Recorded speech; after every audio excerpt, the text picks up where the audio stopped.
الله وحده لا شريك له ونشهد أن سيدنا وسندنا ونبينا ومولانا محمدا عبده ورسوله أرسله بالحق بشيرا ونذيرا وداعيا إلى الله بإذنه وسراجا منيرا أعوذ بالله من الشيطان الرجيم بسم الله الرحمن الرحيم والذين آمنوا أشد حبا لله وقال النبي صلى الله عليه وسلم لا يؤمن أحدكم حتى أكون أحب إليه من والده وولده والناس أجمعين وقال تعالى في شان حبيبه ومحبوبه مخبرا وآمرا إن الله وملائكته يصلون على النبي يا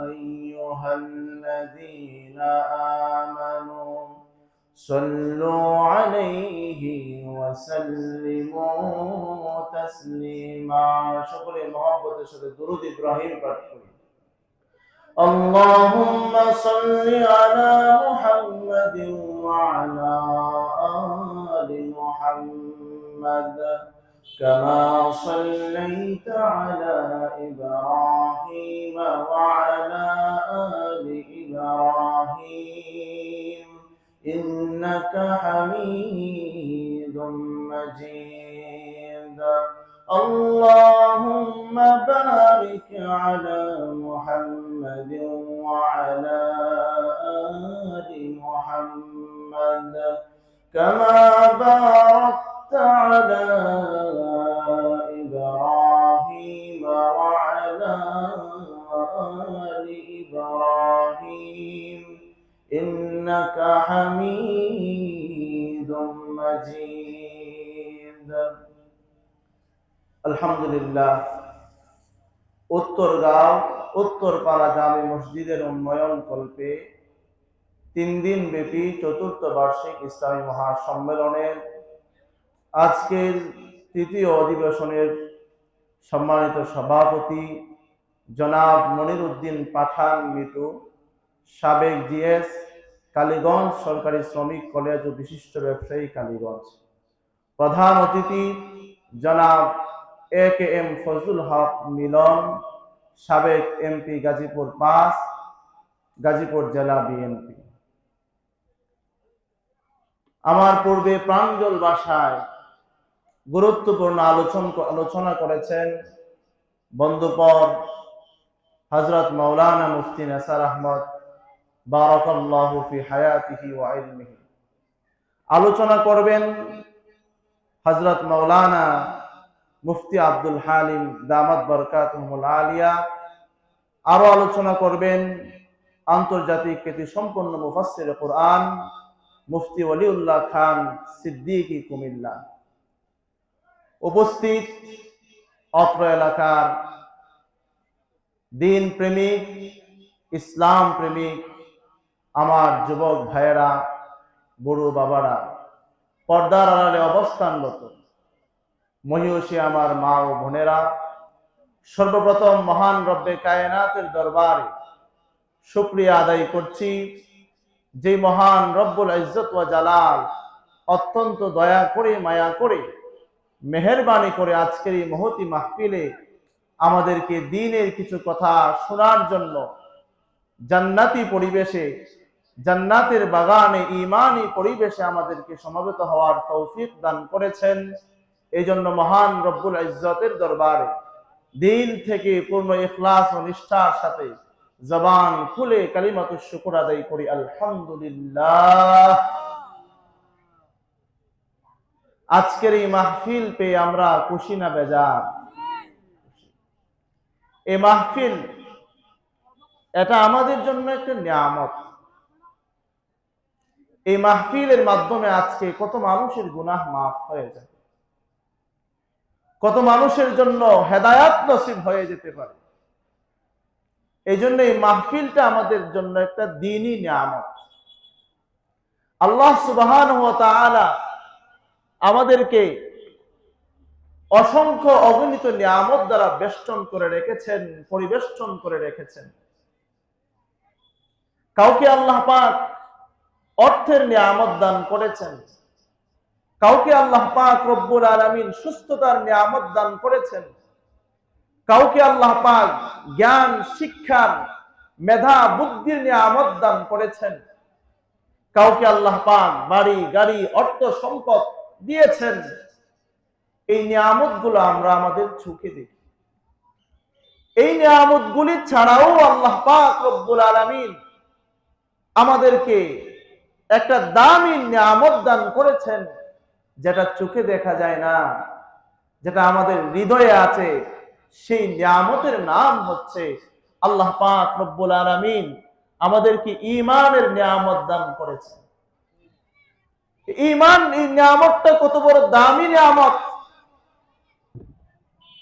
একজন ঈমানদার যে তার জিন্দেগিতে কোনোদিন নামাজ পড়ে নাই, যে তার জিন্দেগিতে কোনোদিন রোজা রাখে নাই, যে তার জীবনে হজ করে নাই, যে তার পুরা 60 বছরে আল্লাহর কুদরতি পায়ে একটা সিজদাও দেয় নাই, বরং পুরা জিন্দেগিকে সে নাফরমানির মাধ্যমে, গুনাহ আর পাপের মাধ্যমে অতিবাহিত করেছে। মদ, গাঞ্জা, জুয়া, সব ধরনের অশ্লীলতার মধ্যে সে লিপ্ত। তার পাপ এত বেশি যে তার পাপের কারণে, তার অন্যায় আর অপরাধের কারণে তার প্রতি মানুষ এত অতিষ্ঠ হয়েছে, তার প্রতি মানুষ এত নারাজ হয়েছে যে তার মা তাকে সন্তান বলে পরিচয় দিতে রাজি না, ভাই তাকে ভাই বলে পরিচয় দিতে রাজি না, বোন তাকে ভাই বলে পরিচয় দিতে রাজি না। তার পাপ এত বেশি হয়েছে যে তার পাপের কারণে এলাকার মানুষ তার প্রতি এতটাই রাগান্বিত হয়েছে, এলাকার মানুষ তার প্রতি এতটাই ক্ষুব্ধ হয়েছে, এলাকার মানুষ তাকে বাড়ি থেকে বের করে দিয়েছে, মা তার ঘর থেকে বের করে দিয়েছে, এলাকাবাসী তাকে এলাকা থেকে বের করে দিয়েছে, সবকিছু থেকে বের হয়ে সে রাস্তায় রাস্তায় পাগলের মতো ঘুরে। কেউ তাকে দাম দেয় না, কারো কাছে তার কোনো মূল্য নাই।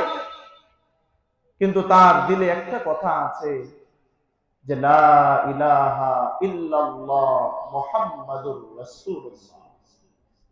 এরকম হালকা ঈমানওয়ালা একটা মানুষকে যদি এক পাল্লায় রাখা হয়, পৃথিবীর বুকে যত নাফরমান আছে, যত বেঈমান আছে, কোটি কোটি সম্পদের মালিক, অর্থের মালিক, বাড়ির মালিক, গাড়ির মালিক, টাকার মালিক, সন্তানের মালিক, ক্ষমতার মালিক, সবকিছুর মালিক, সমস্ত ক্ষমতাশীলদেরকে যদি এক পাল্লায় রাখা হয়, যাদের ভিতরে ঈমান নাই, ওই রকম এক পাল্লায় যদি এরকম নাফরমানদেরকে রেখে দেওয়া হয়, পৃথিবীর সমস্ত নাফরমানদেরকে রাখা হয়, আরেকদিকে যদি এমন একজন দুর্বল ঈমানদারকে রাখা হয়, যার জিন্দেগিতে কোনো নামাজ নাই, যার জিন্দেগিতে কোনো রোজা নাই, যার জিন্দেগিতে কোনো হজ নাই, যাকাত নাই, এমন হালকা একজন ঈমানদারকে যদি আরেক পাল্লায় রাখা হয়, আল্লাহর কসম করে বলি, কোটি কোটি কাফের বেঈমানের চাইতে ওই ঈমানদারের দাম আল্লাহর কাছে কোটি কোটি গুণ বেশি।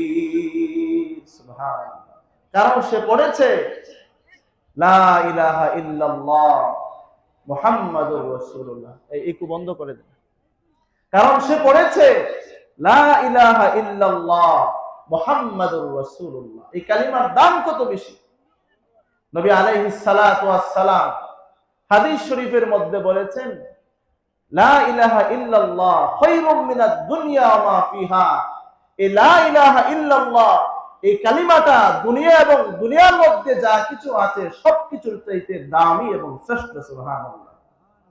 সুতরাং এক পাল্লায় যদি লা ইলাহা ইল্লাল্লাহ লিখে রেখে দেওয়া হয়, আরেক পাল্লায় যদি তামাম পৃথিবীকে রেখে দেওয়া হয়, পৃথিবীতে যত পাহাড় আছে পাহাড়কে রেখে দেওয়া হয়, পাহাড়ের মধ্যে যত প্রাণী আছে প্রাণীকে রেখে দেওয়া হয়, যত গাছ আছে গাছকে রেখে দেওয়া হয়, পৃথিবীতে যত সাগর আর মহাসাগর আছে সাগর মহাসাগরকেও যদি এক পাল্লায় রাখা হয়, সাগর মহাসাগরের মধ্যে যত প্রাণী আছে সমস্ত মাছ সমস্ত প্রাণীকে যদি এক পাল্লায় রাখা হয়, যত গাছপালা দুনিয়ার মধ্যে আছে সমস্ত গাছপালাকে যদি এক পাল্লায় রাখা হয়, পৃথিবীতে যত মরুভূমি আছে সমস্ত মরুভূমির সমস্ত বালিকণাকে যদি এক পাল্লায় রাখা হয়, শুধু তাই নয়, তাম পৃথিবীতে যত মানুষ এবং জিন জাতি ছিল আছে আসবে সমস্ত মানুষ সমস্ত জিন্নাতকে যদি এক পাল্লায় রাখা হয়, তারপরে সৌরজগৎ চন্দ্র জগৎ সবকিছুকে যদি এক পাল্লায় রাখা হয়, তারপর প্রথম আসমান দ্বিতীয় আসমান তৃতীয় আসমান চতুর্থ পঞ্চম ষষ্ঠ সপ্তম আরশ কুরসি লৌহ কলম জান্নাত জাহান্নাম এমনকি জিবরাইল ইসরাফিল মিকাইল আজরাইলের মতো বড় বড় ফেরেশতাদেরকেও যদি এক পাল্লায় রাখা হয়, আরেক পাল্লায় যদি রাখা হয় লা ইলাহা ইল্লাল্লাহ লা ওয়াজাহাত বিহিন্না লা ইলাহা ইল্লাল্লাহ, আল্লাহর কসম লা ইলাহা ইল্লাল্লাহর পাল্লা ভারী হয়ে যাবে। সুবহানাল্লাহ। এজন্য লা ইলাহা ইল্লাল্লাহ অত্যন্ত দামি এক কালিমা। এই কালিমা আল্লাহ সুবহানাহু ওয়া তাআলা আমাদেরকে দান করেছেন, এই নিয়ামত আমাদেরকে দিয়েছেন। যদিও লা ইলাহা ইল্লাল্লাহ বলার দ্বারাই ঈমান মানুষের মধ্যে চলে আসে, কিন্তু পরিপূর্ণ ঈমানদার হতে হলে আরো কিছু গুণ অর্জন করতে হবে। কালিমা পড়লাম মুসলমান হয়ে গেলাম, কিন্তু পরিপূর্ণ মুসলমান হতে হলে পরিপূর্ণ ঈমানদার হতে হলে আমাকে কিছু গুণ অর্জন করতে হবে। এই গুণগুলি যদি আমি অর্জন করতে পারি, তাহলে আমি পরিপূর্ণ ঈমানদার এবং পরিপূর্ণ মুমিন হয়ে কবরে যেতে পারব। নবী আলাইহিস সালাতু ওয়াস সালাম হাদিস শরীফের মধ্যে বলেছেন যে এই গুণগুলো অর্জন করলে মানুষ পরিপূর্ণ ঈমানদার হতে পারে। আল্লাহর হাবিব সাল্লাল্লাহু আলাইহি ওয়াসাল্লাম বলেন, বুখারী শরীফের হাদিস, লা ইউমিনু আহাদুকুম হাত্তা আকুনা আহাব্বা ইলাইহি মিন ওয়ালিদিহি ওয়া ওয়ালাদিহি ওয়ান নাসি আজমাইন। আল্লাহর হাবিব সাল্লাল্লাহু আলাইহি ওয়াসাল্লাম বলেন, তোমরা ততক্ষণ পর্যন্ত পরিপূর্ণ ঈমানদার হতে পারবা না যতক্ষণ পর্যন্ত তোমরা আমি আল্লাহকে তোমাদের সন্তানের চাইতে, তোমাদের বিবি বাচ্চার চাইতে, তোমাদের পিতামাতার চাইতে, তোমাদের সম্পদের চাইতে, তোমাদের মালের চাইতে, এমনকি তামাম পৃথিবীর সব চাইতে বেশি মহব্বত যদি তোমরা আমি আল্লাহকে না করো, আমার হাবিবকে যদি সবচেয়ে বেশি মহব্বত না করো, তাহলে তোমরা পরিপূর্ণ ঈমানদার হতে পারবে না। বোঝা গেল পরিপূর্ণ ঈমানদার হতে গেলে আল্লাহর মহব্বত সবচেয়ে বেশি হতে হবে। পরিপূর্ণ ঈমানদার হতে গেলে আল্লাহর হাবিবের মহব্বত সবচেয়ে বেশি হতে হবে। আমি আমাকে প্রশ্ন করি, আমার সন্তানের মহব্বত আমার অন্তরে বেশি না আল্লাহর মহব্বত বেশি? আমার মালের মহব্বত আমার অন্তরে বেশি নাকি আমার আল্লাহর মহব্বত বেশি? আমার পিতামাতার মহব্বত আমার অন্তরে বেশি নাকি আমার মাওলার মহব্বত আমার অন্তরে বেশি? আমার অন্তরে যদি আল্লাহর মহব্বত বেশি হয় সন্তানের মহব্বতের তুলনায়, আমার অন্তরে যদি পিতামাতার তুলনায় আল্লাহর মহব্বত বেশি হয়, আমার অন্তরে যদি অর্থ সম্পদের তুলনায় আল্লাহর মহব্বত বেশি হয়, তাহলে আমি হয়ে গেলাম পরিপূর্ণ একজন ঈমানদার। আর যদি আমার অন্তরের মধ্যে আল্লাহর মহব্বতের চাইতে সন্তানের মহব্বত বেশি হয়, আমার অন্তরের মধ্যে যদি আল্লাহর হাবিবের মহব্বতের চাইতে আমার মানের মহব্বত বেশি হয়, আমার অন্তরে যদি আল্লাহর মহব্বতের চাইতে আমার পিতামাতার মহব্বত বেশি হয়, তাহলে আমি নামে মাত্র একজন ইমানদার, পরিপূর্ণ কামেল ইমানদার নয়। কামেল ইমানদার হতে হলে আল্লাহকে সবচেয়ে বেশি মহব্বত করতে হবে। পূর্ববর্তী যুগের অনেক মহিষী নারীরাও দেখিয়ে গিয়েছেন যাদের অন্তরে আল্লাহর মহব্বত নিজের সন্তানের চাইতে বেশি ছিল, নিজের পরিবারের চাইতে বেশি ছিল, নিজের মালের চাইতে বেশি ছিল, সবকিছুর চাইতে বেশি ছিল। তারা দেখিয়ে গেছেন আল্লাহর জন্য সবকিছুকে কুরবানি করে। আল্লাহর হাবিব বিশ্ব নবী রাহমাতাল লিল আলামিন মেরাজের উদ্দেশ্যে বের হয়ে গেলেন।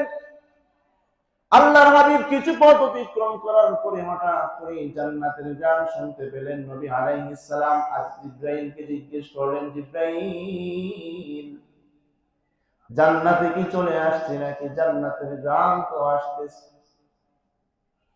জিবরাইল জবাব দিয়ে, ইয়া রাসূলুল্লাহ, আপনি এখনো দুনিয়ার মধ্যে আছেন, জান্নাত বহু দূরে আরো। আল্লাহর হাবিব জিবরাইলকে জিজ্ঞেস করলেন, বন্ধু জিবরাইল, তাহলে আমি যে জান্নাতের গান পাইতেছি, ওই জান্নাতের গান কোত্থেকে আসতেছে? জিবরাইল জবাব দেয়, জান্নাতের যে গান আপনি শুনতে পাচ্ছেন, এটা একটা কবর থেকে আসতেছে। আল্লাহর হাবিব বললেন, জিবরাইল, আমাকে একটু ঘটনা খুলে বলো না, এটা কার কবর? এমন কি আমল ছিল তার? কোন আমলের কারণে আল্লাহ পাক তাকে এত মর্যাদা দিয়েছেন, তার কবর থেকে জান্নাতের গান আসতেছে? জিবরাইল বলেন, নবী আমার, রাতের ভিতরে সপ্তম আসমান পাড়ি দিয়ে আবার দুনিয়ার মধ্যে আসতে হবে, সময় বড় কম, সময় নাই, ঘটনা বলা যাবে না, চলেন। আল্লাহ পাক রব্বুল আলামিন জিবরাইলকে বলেন, জিবরাইল, আমার বন্ধু আজকে মেহমান হয়ে আমার কাছে আসতেছে, সুতরাং আমার বন্ধু যা যা শুনতে চায় আমার বন্ধুকে শোনায় দাও। জিবরাইল আমিন নবী আলাইহিস সালামকে শোনায় যে কবর থেকে জান্নাতের গান আসতেছে, ওই কবরটা হলো ফেরাউনের ঘরের কাজের গোয়ার কবর। এটা কোনো নবীর কবর না, এটা কোনো ওলির কবর না, এটা একজন কাজের মহিলার কবর। এটা কোন ওলি আবদালের ঘরের কাজের গোয়ার কবর না, এটা হচ্ছে একজন ফেরাউনের মতো নাফরমানের ঘরের কাজের গোয়ার কবর, যার কবর থেকে এই গান আসতেছে। নবী আলাইহিস সালাম বললেন, কি আমল যে আমলের কারণে তার কবর থেকে এত সুন্দর জান্নাতের গান আসতেছে? জিবরাইল ঘটনা বর্ণনা করেন, ইয়া রাসূলুল্লাহ, এই মহিলা ছিল ফেরাউনের ঘরের কাজের বুয়া। ফেরাউনের একটা মেয়ে ছিল পালক মেয়ে, ওই পালক মেয়ের খেদমত করতো ওই মহিলাটা। ওই মহিলাটা একদিন ফেরাউনের পালক মেয়ের মাথার চুলগুলা আছড়াইয়া দিতেছিল। চুলগুলা বাজ করে দেওয়ার সময়, চুলগুলা চিরুনি দিয়া পরিষ্কার করে দেওয়ার সময় মহিলার হাত থেকে চিরুনিটা জমিনের মধ্যে পড়ে গেল। যার দিলে ঈমান আছে সে যে কোনো কাজ করার ক্ষেত্রে সর্বপ্রথম কার নাম নেয়? আওয়াজ করে বলতে হবে, কার নাম নেয়? ওই কাজের বুয়া, তার ঈমানের কথা এখনো গোপন আছে, কেউ জানে না, কেন জানা নাই। কাজের বুয়া হাত থেকে যখন চিরুনিটা পড়ে গেল, বিসমিল্লাহ বলে সে চিরুনিটা উপরে উঠাইল। এই কথা শোনার সাথে সাথে ফেরাউনের যে পালক মেয়ে ছিল, পালক মেয়ে রাগান্বিত হয়ে গেল। পালক মেয়ে দৌড়াইয়া বাবা ফেরাউনের কাছে গিয়ে বলল, বাবা ফেরাউন, আপনার ঘরে একজন কাজের বউ আছে, তাম পৃথিবী আপনাকে রব হিসাবে মেনে নিয়েছে, সমস্ত মানুষ আপনাকে প্রভু হিসাবে মেনে নিয়েছে, কিন্তু আপনার ঘরে একজন কাজের বউ আছে যে আপনাকে রব হিসাবে মানে না, সে আরেকজনকে রব হিসাবে মানে। ফেরাউন বলল, এত বড় সাহস, তাকে ধরে নিয়ে আস। ফেরাউনের হুকুমে মাশাতা নামক কাজের বুয়াকে ধরে নিয়ে আসা হলো ফেরাউনের সামনে। ফেরাউনের সামনে নিয়ে আসার পরে ফেরাউন বলল, ও মাশাতা, বলো তোমার রব কি? তুমি নাকি আমাকে রব হিসাবে মানো না? মাশাতার ঈমানের পাওয়ার বাড়ে গেছে। মাশাতা বলে, না না, তোমাকে আমি রব হিসাবে মানি না, বাল আন্না লানা রব্বুন, বরং আমাদের জন্য আরেকজন রব আছে। আল্লাযী রব্বি, যিনি আমার রব, রব্বাকি, ও ফেরাউন তোমার রব, ورب العالمين।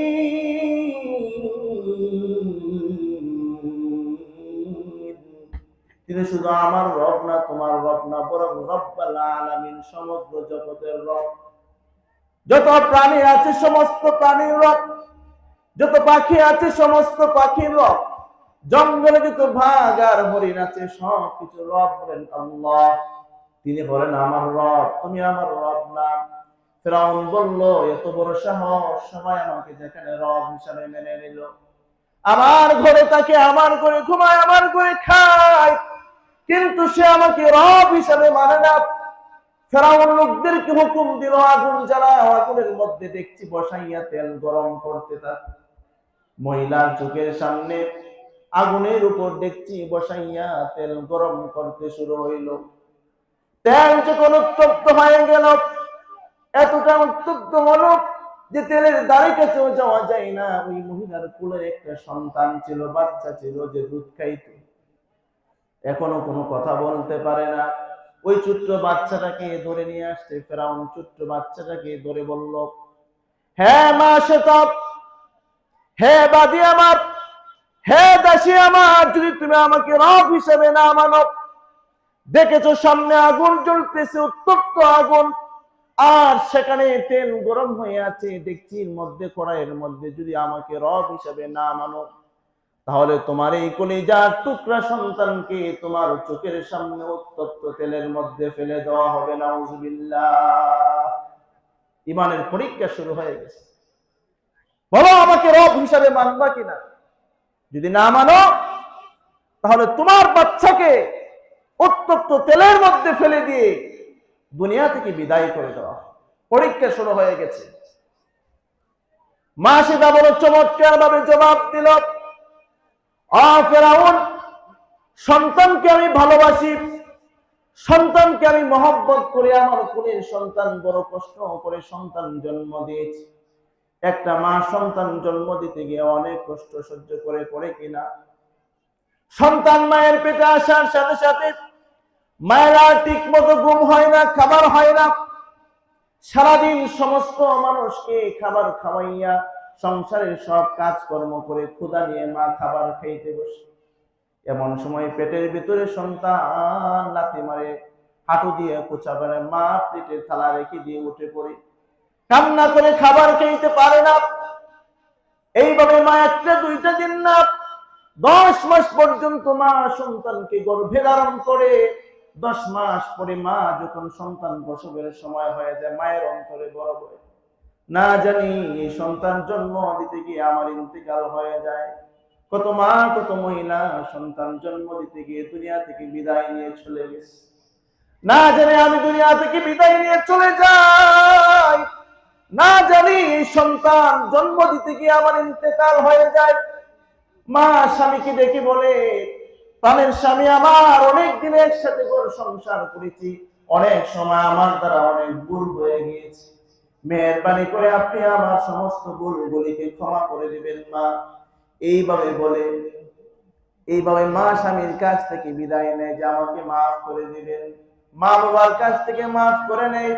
এরপরে মা সতীকে নিয়ে চলে যায়, হসপিটালে চলে যায়, ক্লিনিকে চলে যায়। সেখানে বহু কষ্টের পরে মা সন্তানকে জন্ম দেয়।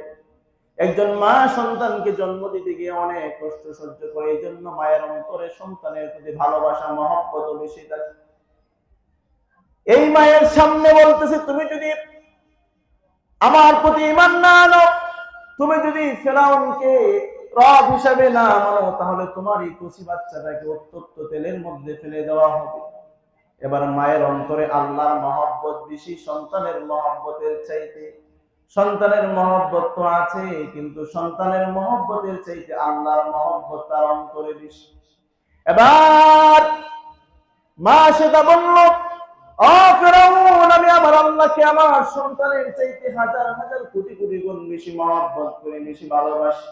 তুমি আমার সন্তানকে আগুনে পোড়াইতে পারো, আমার সন্তানকে উত্তপ্ত তেলের মধ্যে দিতে পারো, আল্লাহর কসম করে বলেছি, এক মুহূর্তের জন্য তোমাকে রব হিসাবে মানতে পারবো না।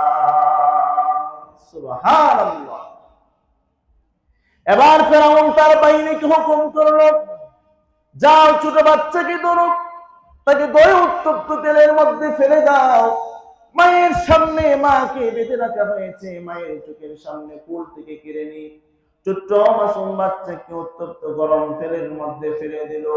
তেলের মধ্যে বাচ্চাটাকে ফেলে দেওয়ার সাথে সাথে বাচ্চার দেহ থেকে গোশতগুলো আলাদা হয়ে গেল, হাড্ডি গুলা নিচে চলে গেল। এবার মা সন্তানের রূহ যখন বের হয়, সন্তানটা মাকে ডেকে ডেকে বলতেছে, উম্মি লা তাখাফি ওয়া লা তাহজানি সানাজমাউকি ফিল জান্নাহ। আমা, আজকে তুমি আমাকে হারাইতেছো, আমার থেকে আলাদা হয়ে যাচ্ছ, তুমি মনে কোনো কষ্ট নিও না, মনে কোনো দুঃখ নিও না মা গো, একটু সবর করো, একটু ধৈর্য ধারণ করো, অচিরেই তোমার সাথে আমি জান্নাতে দেখা করব। ছোট বাচ্চাকে মায়ের সামনে শেষ করে দেওয়া হলো। এরপর মা সেটাকে বলা হলো, মা সেটা তুমি দেখেছো তোমার চোখের সামনে কেমন ভাবে তোমার সন্তানটাকে শেষ করে দেওয়া হলো, তোমার সন্তানটাকে আগুনে পোড়াইয়া দেওয়া হলো। এবার তোমার সিরিয়াল, তোমার পালা। যদি আমাকে রব হিসাবে না মানো, তাহলে এবার তোমাকেও সেই উত্তপ্ত গরম তেলের মধ্যে পড়তে হবে। মা সেটা বলো, সন্তানকে আমি আমার জীবনের চাইতে বেশি মহব্বত করতাম, আল্লাহর জন্য আল্লাহর মহব্বতে সন্তানকে কোরবানি করেছি। তুমি আমাকে একবার কেন, হাজার বারো যদি উত্তপ্ত গরম তেলের মধ্যে ফেলো, আল্লাহর কসম এক মুহূর্তের জন্য আল্লাহকে বলে তোমাকে রব হিসাবে মানতে পারবো না। এবার মা সেটাকে বলল, যদি আমাকে রব হিসাবে না মানো, তাহলে তোমার বাচ্চার যে পরিণতি তোমারও সেই করে। লোকদেরকে বলল, তাকে ধরে নিয়ে উত্তপ্ত তেলে ফেলে দাও। ফেরাউন বলল, তোমার মনে কি কোনো তামান্না আছে, চাওয়া আছে? সে বলল, আমার কোনো চাওয়া নাই, আমার কোনো তামান্না নাই, একটাই তামান্না, আমাকে যখন উত্তপ্ত তেলে তোমরা ফেলে দিবে, আমার দেহ থেকে গোশতগুলো আলাদা হয়ে যাবে, হাড্ডিগুলা তেলের মধ্যে ভাসতে থাকবে, গোশতগুলা পড়ে যাবে, তোমরা আমার হাড্ডিগুলাকে নিয়ে মাটির নিচে দাফন করে দিয়েছ। ঠিকই ফেরাউনের বাহিনী ওই মহিলাকে উত্তপ্ত গরম তেলের মধ্যে ফেলে দিল। ফেলে দেওয়ার সাথে সাথে মহিলার দেহটা পুড়ে গেল, তার গোশতগুলা ছাই হয়ে গেল। আর ফেরাউনের বাহিনীরা তার আবেদন মোতাবেক তার হাড্ডিগুলোকে কবরে দাফন করে দিল। ওই যে মহিলা ঈমানের পরীক্ষায় পাস করেছে, উত্তীর্ণ হয়েছে, এই জন্য আল্লাহ পাক তার দাম এত বাড়িয়ে দিয়েছে, তার কবর থেকে জান্নাতের গান আসতেছে। সুবহানাল্লাহ। আল্লাহর হাবিব সাল্লাল্লাহু আলাইহি ওয়াসাল্লাম জিবরিল আমিনকে জিজ্ঞেস করলেন, ও জিবরিল আমিন, কতদিন পর্যন্ত তার কবর থেকে জান্নাতের গান আসতেছে? জিবরিল আমিন জবাব দেয়, আজকে 2500 বছর ধরে তার কবর থেকে জান্নাতের গান আসতেছে। কতদিন পর্যন্ত আসবে? এটা কি বন্ধ হয়ে যাবে নাকি? জিবরিল আমিন জবাব দেয়, ইয়া রাসূলুল্লাহ, না, এই গান আসা কোনোদিন বন্ধ হবে না। কিয়ামত পর্যন্ত তার ঈমানের বদৌলতে, ঈমানের পরীক্ষায় পাস করার কারণে কিয়ামত পর্যন্ত তার কবর থেকে জান্নাতের গান আসতে থাকবে। সুবহানাল্লাহ। এই জন্য আমাদের জীবনে এরকম পরীক্ষা আসতে পারে, ঈমানের পরীক্ষা আসতে পারে। আজকে ফিলিস্তিনের মুসলমানদের উপর পরীক্ষা চলছে, এক সময় বসনিয়া চেচনিয়ার মুসলমানদের উপর পরীক্ষা ছিল, কাশ্মীরের মুসলমানদের উপর ঈমানের পরীক্ষা চলতেছে, আরাকানের মুসলমানদের উপর ঈমানের পরীক্ষা চলতেছে। এই পরীক্ষা আমাদের জীবনেও আসতে পারে। আসুক, আসলেও আমাদেরকে ধৈর্য ধারণ করতে হবে, ঈমানের উপর অটল অবিচল থাকতে হবে। বিপদ আপদ মুসিবত সর্বাবস্থায় যদি আমরা ঈমানের উপর অটল অবিচল থাকতে পারি, তাহলে ইনশাআল্লাহ মাসেটার দাম যেরকম আল্লাহর কাছে বেড়ে গিয়েছে, আমাদের দামও বেড়ে যাবে। আল্লাহ সুবহানাহু ওয়া তাআলা আমাদেরকে সর্বাবস্থায় ঈমানের উপর অবিচল থাকার তৌফিক দান করুক। ওয়া আখিরু দাওয়ানা আলহামদুলিল্লাহি রাব্বিল আলামিন।